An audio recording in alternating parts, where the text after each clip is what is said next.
What happens when one of Hollywood's most respected actors is pushed too far by a host who thinks he can say anything? In just 38 seconds, Michael Strahan's career nearly crumbles as Samuel L. Jackson delivers the most shocking exit in morning television history.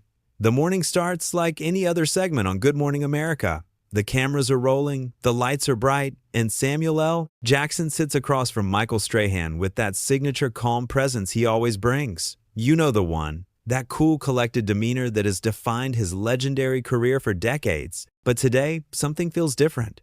There is a tension in the air that nobody in the studio can quite put their finger on. Samuel is there to talk about his latest film, a passion project he has been working on for years. This is not just another movie for him. This is personal. This is art. And he is excited to share it with the world. But Michael Strahan has other plans. From the very first question, you can sense where this is heading. Michael leans back in his chair, that entitled smirk plastered across his face. You have seen it before, that look that says he thinks he owns the room, that he can do no wrong, that he is untouchable. He looks at Samuel and says, "So Samuel, let's be real here. Another action movie at your age? Don't you think it's time to maybe, I don't know, slow down a bit?" The studio goes quiet. You can hear the crew members shifting uncomfortably behind the cameras. Did he really just say that? Did Michael Strahan really just question Samuel L. Jackson's age and relevance on live television? Samuel does not flinch. He keeps his composure, but you can see it in his eyes. The disrespect has landed. Hard. Samuel takes a breath and responds with grace. "Well, Michael, I think age is just a number. I'm still passionate about what I do, and this film means everything to me. It's a story about resilience, about never giving up, no matter what people think you should be doing." It is a perfect answer, classy, dignified, and pointed. But Michael is not done, not even close. He laughs, actually laughs, like Samuel just told him a joke. "Come on now," Michael says, waving his hand dismissively. "You've been doing the same thing for 30 years. How many more times can you play the tough guy before people get bored?" The room temperature drops 20 degrees. Samuel's jaw tightens. His hands grip the armrest of his chair just a little bit tighter, but still, he maintains his cool. "I think my fans would disagree with you, Michael. They seem pretty excited about this project." Michael leans forward now, that smirk growing wider. He thinks he's being clever. He thinks he's doing good television. But what he is actually doing is digging his own grave. "Your fans," he says, making air quotes with his fingers.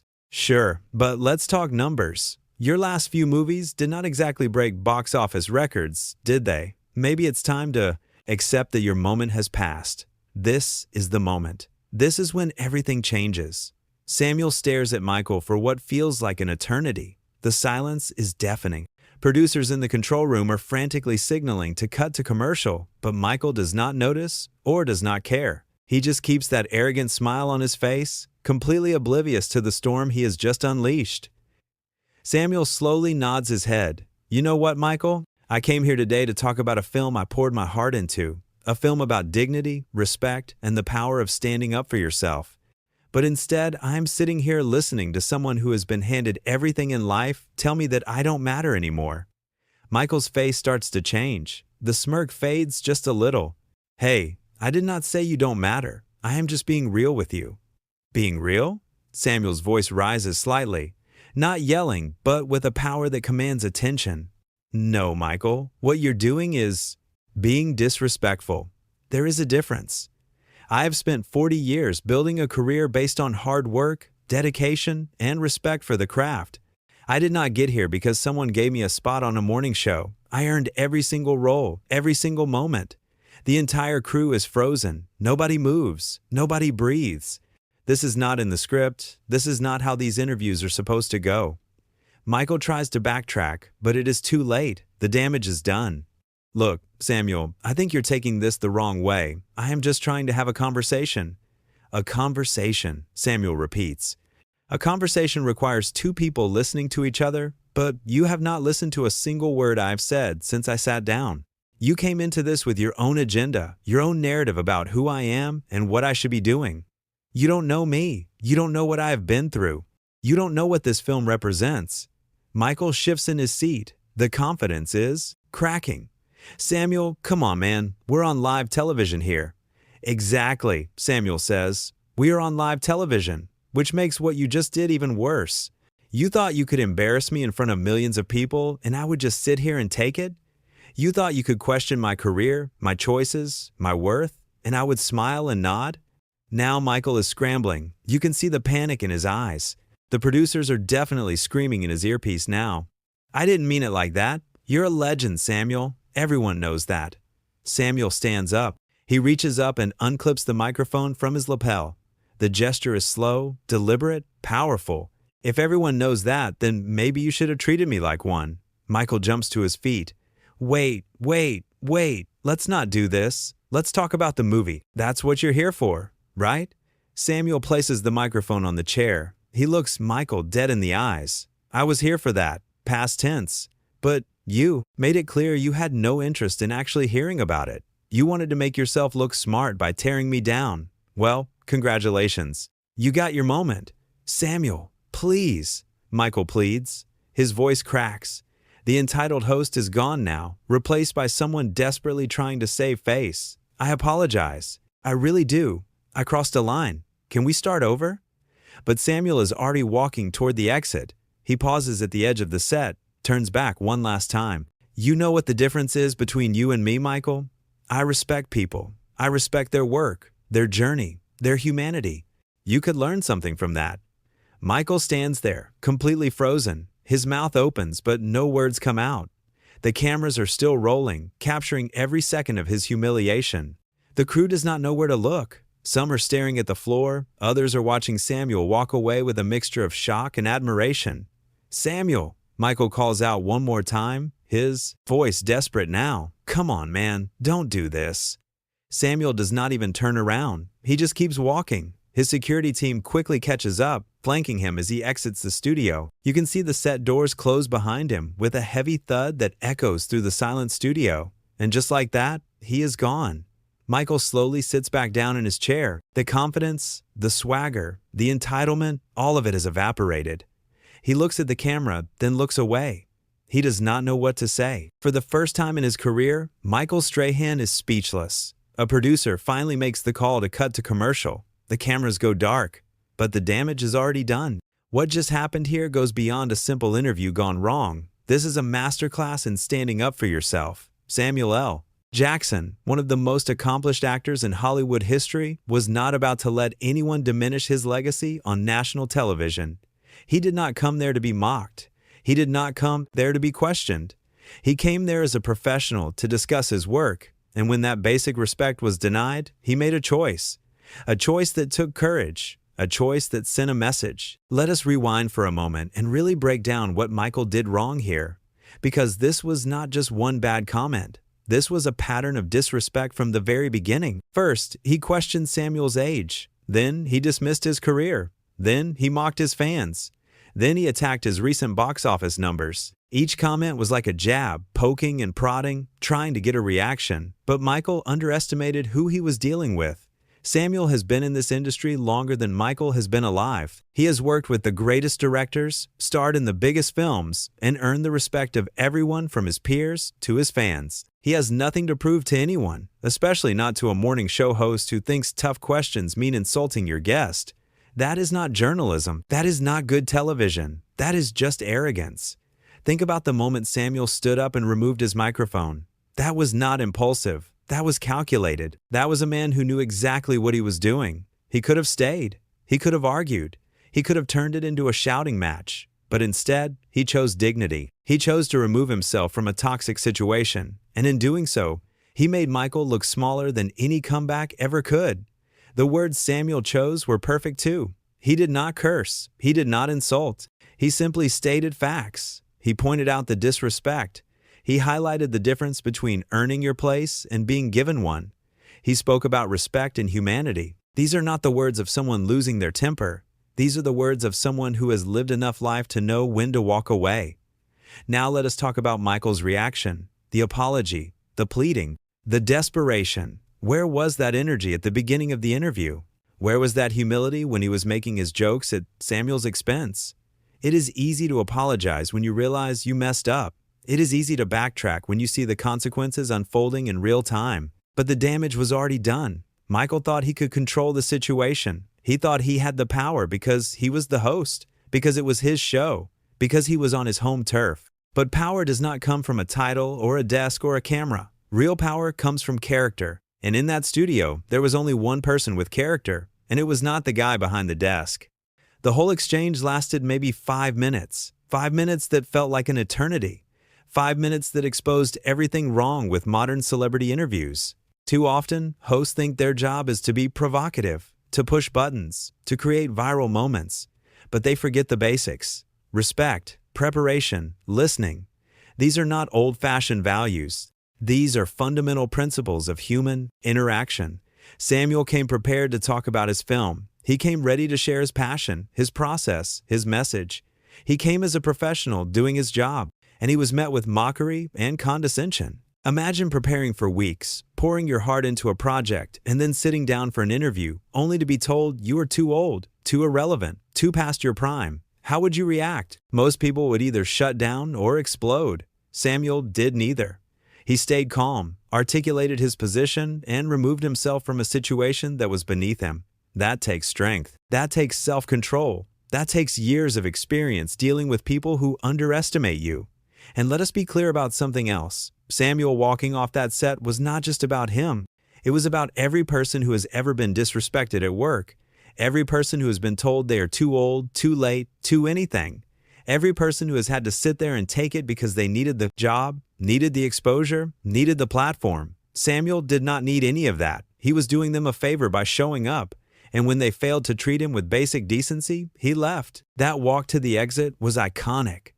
The way he moved with purpose. The way he never looked back despite Michael calling after him. The way the doors closed behind him like the final scene of a movie. It was cinematic. It was powerful. It was exactly what you would expect from someone who has spent his entire life mastering the art of presence. The silence that followed was deafening. The crew did not know what to do. Michael did not know what to say. The producers were probably having meltdowns in the control room because this was not supposed to happen. Interviews are scripted, controlled, predictable. But Samuel refused to play that game. He refused to be a puppet in someone else's show. What makes this even more significant is who these two men are. Samuel L. Jackson is a self-made legend. He worked his way up through theater, independent films, and character roles before becoming the superstar we know today. He earned every ounce of respect he gets. Michael Strahan, on the other hand, transitioned from football to television and landed one of the biggest hosting gigs in morning television. Nothing wrong with that path, but it means he has not faced the same struggles, the same rejections, the same battles that Samuel has fought. Maybe that is why Michael felt comfortable saying what he said. Maybe he thought the rules did not apply to him. Maybe he thought his charm and his smile would smooth over any offense. But he forgot who he was talking to. He forgot that Samuel has dealt with bigger challenges than a disrespectful host. He forgot that legends do not become legends by accepting disrespect. They become legends by knowing their value and refusing to compromise it. The moment Michael said, "Maybe it's time to accept that your moment has passed," that was the point of no return. You do not say that to someone with Samuel's resume. You do not question the relevance of a man who has been in over 100 films. You do not tell someone their moment has passed when they are literally there to promote new work. It was ignorant. It was insulting. And worst of all, it was completely unnecessary. Michael could have asked about the film. He could have asked about Samuel's process, his inspirations, his future projects. There were 1,000 interesting questions he could have asked. Instead, he chose to attack. And that choice cost him everything in that moment. Because when Samuel stood up and walked away, Michael lost all credibility. You cannot come back from that. You cannot spin that into a positive. The beauty of Samuel's exit is that he did not need to explain himself further. His actions spoke louder than any words could. He showed everyone watching that you do not have to accept mistreatment just because someone has a platform. You do not have to smile through disrespect just because the cameras are on. You have the power to stand up, to speak your truth, and to remove yourself from toxic situations. Think about the ripple effect of this moment. Every actor who has ever felt disrespected in an interview saw themselves in Samuel. Every person who has ever been talked down to at work felt vindicated. Every individual who has ever wanted to stand up for themselves but felt they could not found inspiration. This was not just a celebrity walking off a talk show. This was a statement about dignity, respect, and knowing your worth. Michael's stammering apologies only made it worse, because they were not genuine. They were not heartfelt. They were panic. They were damage control. They were the words of someone who just realized he made a massive mistake and was desperately trying to fix it. But you cannot unring that bell. You cannot take back words once they are out there, especially not on live television. The fact that Michael tried to play it off, tried to minimize what he said, tried to frame it as just being real shows how out of touch he was. Being real does not mean being cruel. Being honest does not mean being disrespectful. There is a way to ask tough questions without attacking someone's character or career. Michael did not know the difference. Or maybe he did and just did not care. Samuel's final words before he left were a masterclass in grace under pressure. You could learn something from that. Not aggressive, not angry, just truth. A simple observation that Michael lacked something fundamental, something that cannot be taught in media training or learned from a teleprompter: basic human decency. As Samuel disappeared through those doors, he left behind more than just an empty chair. He left behind a lesson, a reminder, a wake-up call to everyone in that studio and everyone watching at home. Respect is not optional. It is not something you give only when it is convenient or when the person across from you has the power to hurt your career. Respect is what you show every human being, every time, no exceptions. Michael sat in that chair after Samuel left, and you could see it all over his face. The realization, the regret, the understanding that he had just made one of the biggest mistakes of his career. Not because Samuel L. Jackson walked off his show, but because Michael showed the world exactly who he is when he thinks he has the upper hand, and that is not someone you want to be. This moment will be studied for years, in film schools, in journalism classes, in corporate training sessions about professionalism and respect, because it is perfect, it is pure, it is a complete story with a beginning, middle, and end. The setup, the confrontation, the resolution, and through it all, one man maintained his dignity while the other lost his. Let us go back to examine the body language throughout this entire interaction. From the very start, Michael was leaning back in his chair, a classic power pose. He was trying to establish dominance, trying to show that he owned this space. His legs were crossed, his arms were open, everything about his posture screamed confidence. But it was false confidence. It was the confidence of someone who has never been truly challenged. Samuel, on the other hand, sat upright, professional, attentive. He maintained eye contact even when Michael was being dismissive. He nodded when appropriate. He gave Michael every opportunity to course correct. But his hands on those armrests told a different story. They were gripping tighter with each insult. His jaw was clenching with each dismissive comment. The physical tension was building, even as his voice remained calm. When Samuel finally stood up, the contrast was stark. Michael jumped to his feet in panic, his body language immediately shifting from dominant to defensive. His arms came in, his shoulders hunched slightly. The smirk was completely gone, replaced by wide eyes and an open mouth. He looked like someone who just realized they walked into a room they should not have entered. The microphone removal was theater at its finest. Samuel's hands moved with deliberate slowness. He did not rip it off. He did not throw it. He calmly unclipped it, held it for a moment as if weighing its significance, then placed it gently on the chair. That chair became a symbol. The empty microphone on the empty chair, a visual representation of Michael's failure as a host. The walk. Oh, the walk. Samuel did not rush. He did not storm off. He walked with the same measured pace he had used when he first entered the studio. His back was straight, his head was high, his steps were confident. This was a man who had nothing to be ashamed of. This was a man who had just stood up for himself in the most public way possible and felt absolutely no regret about it. Behind him, Michael was reaching out, literally reaching with his hand as if he could somehow pull Samuel back. But Samuel did not even glance over his shoulder. That was the most devastating part. Not anger, not acknowledgement, just complete and total dismissal. Michael no longer existed in Samuel's world. He had been erased by his own actions. The crew members stood frozen like statues. Camera operators kept filming, but their faces showed shock. Sound technicians had their hands on their equipment, but were not moving. Production assistants had clipboards hanging limply at their sides. Everyone was processing what they had just witnessed. Everyone was realizing they had front row seats to television history. Some of them probably agreed with Samuel. Some of them had probably dealt with Michael's entitled attitude behind the scenes. Some of them knew exactly what Samuel was feeling because they had felt it themselves in different contexts. The difference was that Samuel had the power to leave. He had the status to stand up. He had the courage to actually do it. When the doors closed behind Samuel, the sound echoed through the studio like a gavel in a courtroom. Final, decisive, absolute. The judgment had been rendered. Michael Strahan had been found guilty of disrespect in the court of public opinion, and the sentence was immediate and severe. His reputation took a hit that would be felt for a very long time. Michael stood there for what felt like forever, but was probably only seconds. His mouth was opening and closing, but no words were coming out. He looked at the empty chair. He looked at the cameras. He looked at his co-hosts, who were equally stunned. Nobody knew what to do. This was not in the rundown. There was no script for this moment. A producer's voice finally crackled in everyone's earpiece. Cut to commercial now. But even that took a few seconds because everyone was still in shock. The technical director had to snap out of their daze to hit the button. The cameras slowly pulled back. The lights on set dimmed slightly. And, good morning, America went to a commercial break that felt like it lasted an eternity.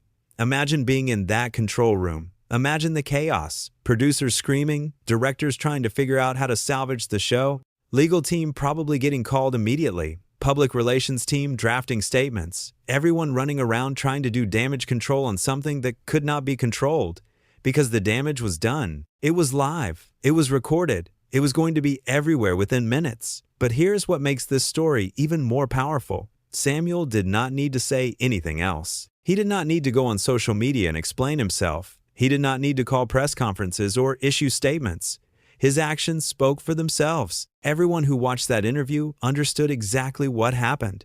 There was no ambiguity, no room for misinterpretation. Michael disrespected him. Samuel left. End of story. The simplicity of it was beautiful. In a world where everything is spun and managed and carefully crafted, Samuel just acted with pure authenticity. He felt disrespected. He communicated that clearly. And then he removed himself from the situation. No games, no manipulation, no ulterior motives, just honest, direct action. This is what Michael failed to understand. He thought he was being edgy. He thought he was creating good television. He thought he was doing his job by asking provocative questions. But there's a massive difference between provocative and disrespectful. You can challenge someone without insulting them. You can ask tough questions without attacking them personally. You can create compelling television without tearing down your guest. The great interviewers understand this. They know how to probe, how to push, how to get interesting responses without making their guests feel attacked. They do their research. They show genuine interest. They listen to the answers and follow up thoughtfully. They treat their guests as equals, as fellow humans, as people deserving of respect. Michael did none of that. He came in with an agenda. He wanted to show that he could rattle the great Samuel L. Jackson. He wanted to prove that he was tough enough to ask the hard questions. He wanted a viral moment, and he got one. Just not the one he was hoping for. He got a viral moment that showed him as arrogant, disrespectful, and completely out of his depth when dealing with someone who demanded basic decency. Samuel L. Jackson walked into that studio as a legend and walked out as something even greater. He became a symbol of self-respect, of boundaries, of the importance of standing up for yourself even when it is uncomfortable. He showed millions of people watching that morning that you do not have to accept mistreatment, that your dignity is worth more than any interview, any exposure, any opportunity. And Michael Strahan learned that power is not given by a position. It is earned by how you treat people. It is earned by showing respect even when you do not have to. It is earned by recognizing that the person sitting across from you is more than just content for your show. They are a human being with feelings, with history, with value that extends far beyond what they can do for your ratings. The door closing behind Samuel was not just the end of an interview. It was the closing of a chapter on a certain kind of interviewing style, the kind that values shock over substance, the kind that confuses provocation with insight, the kind that thinks tearing people down is the same as building good content. That era needed to end, and Samuel helped close the door on it, literally. In just 38 seconds, everything changed. That is how long it took for Michael's comments to push Samuel past the point of no return. 38 seconds to destroy years of goodwill. 38 seconds to show the world who you really are when you think nobody is watching. Except everyone was watching, and they saw everything. They saw a host lose control and a legend take it back.